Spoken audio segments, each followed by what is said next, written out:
Representative of the business community examining the increase in VAT.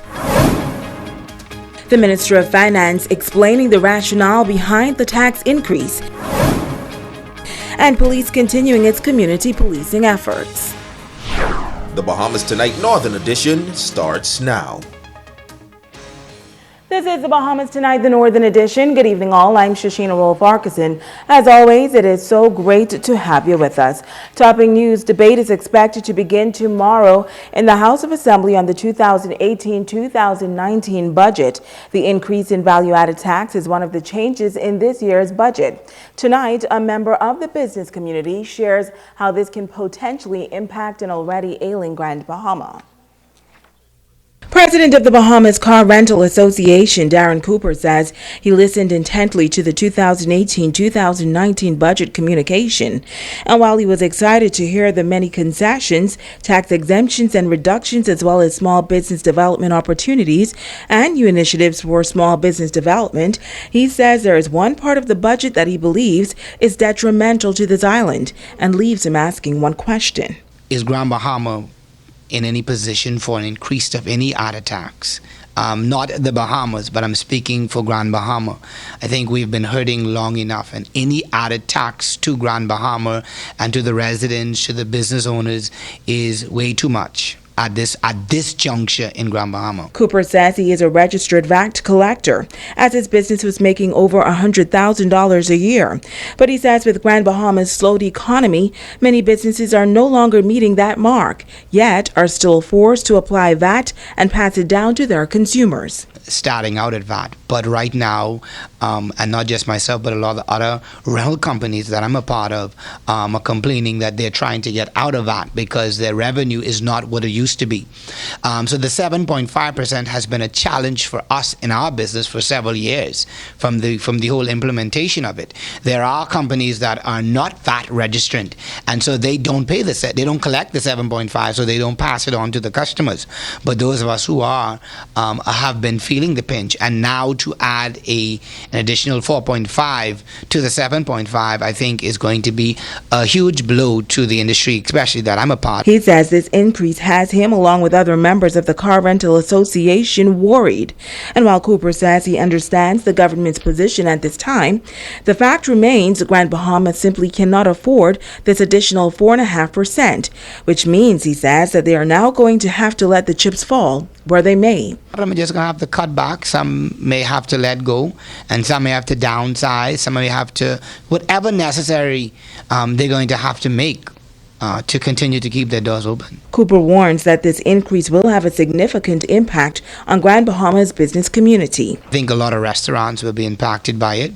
Persons are now saying that, right when you sit down in a restaurant, your percentage that you would pay is 27%.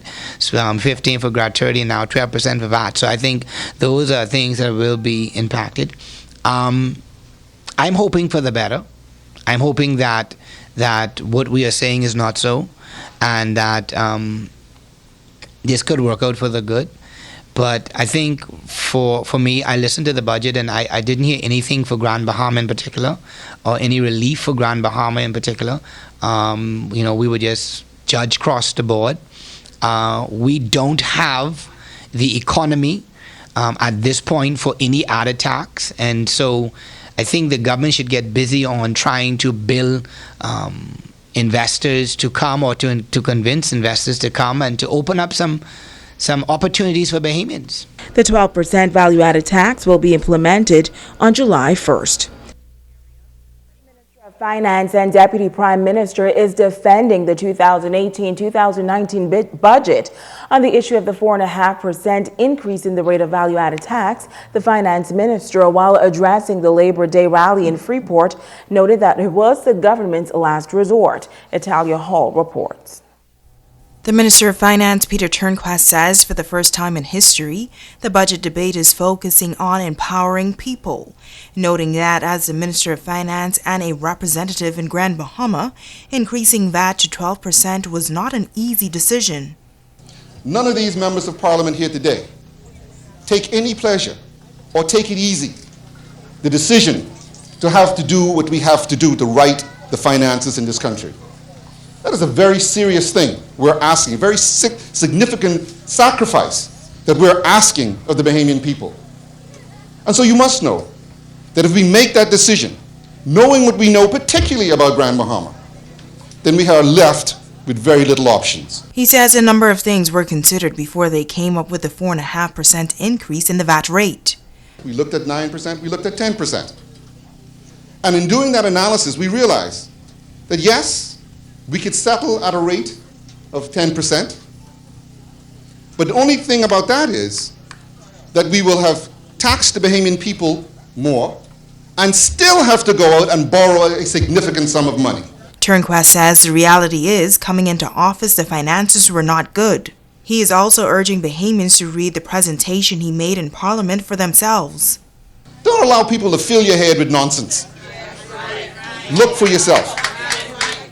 You will see that the government has cut or has kept at constant over 50% of the budget.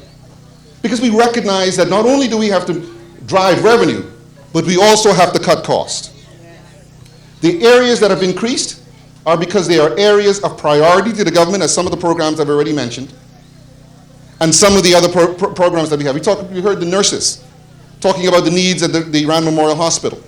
$27 million is in that budget for the upgrade of health facilities through this country. The finance minister says they simply did not have much of a choice, as the country has some $8 billion in debt, and the country cannot afford another downgrade. After we did all the optimization that we could possibly do in terms of reducing the expenditure and as well as increasing the revenue from other sources, we were still left with a deficit of over $400 million. We could bump duty up, but what difference does it make? Next year, we're going to have to bring it down. These temporary fix is what has gotten us into the problem we are in today. Reporting for ZNS Network News, I'm Natalia Hall.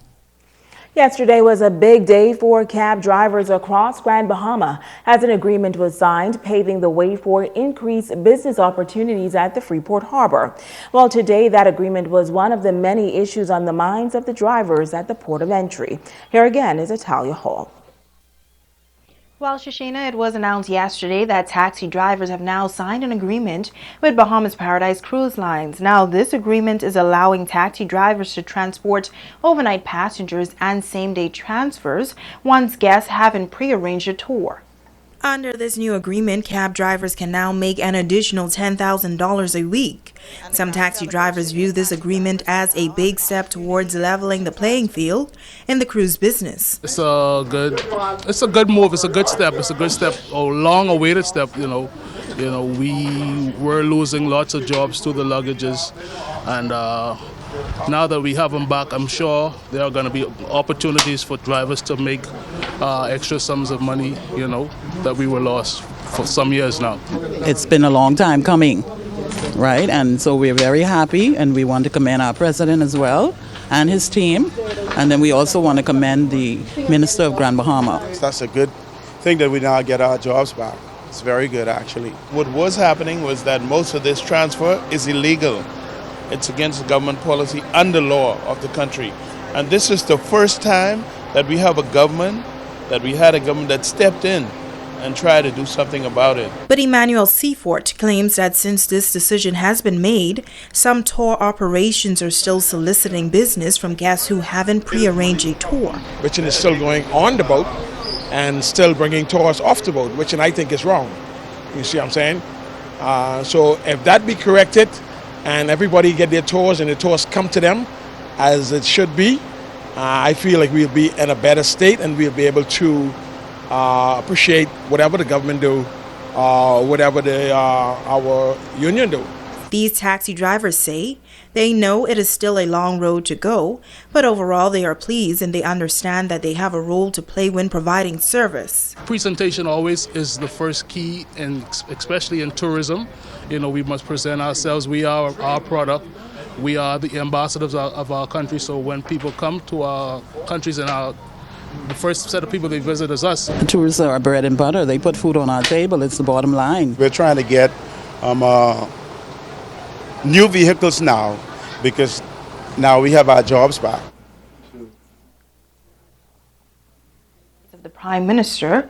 The Minister of State for Grand Bahama, Kwesi Thompson, noted that this is just the beginning in correcting some of the issues within the transport industry.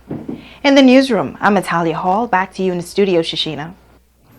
Thanks, Tally. Police on Grand Bahama continuing their community policing efforts as they wage the war on crime. Tonight, Sabrina Brown tells us that was the focus of a public forum in the West Grand Bahama District last night.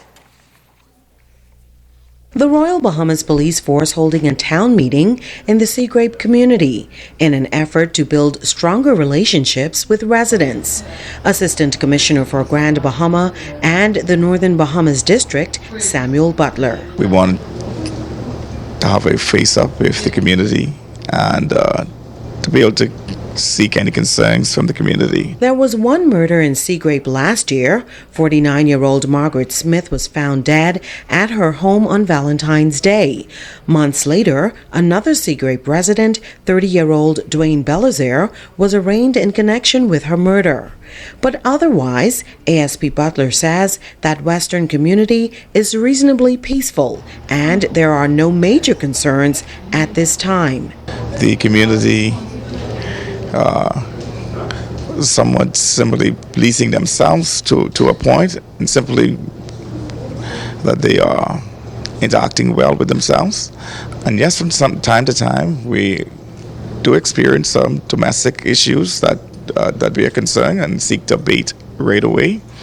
I know recently we also got some information about particularly concern of some young persons who are not behaving themselves well, among themselves having some kind of conflicts. We know that we've sent a number of policing teams in during walkabouts. Grand Bahamas Police Chief is encouraging residents to join forces with the police to ensure their community remains safe. We want to be able to be unified, having the same thought, having the same mindset, and to ensure that our community remains safe. And we're happy that we will be sharing that message of building a stronger community. I really wanted to just encourage them to go back to the good old days where we were certainly our brother's keeper. We know how to share love and compassion with one another. Sabrina Brown, ZNS Network News. Stay with us, the Bahamas Tonight. The Northern Edition continues in just a moment.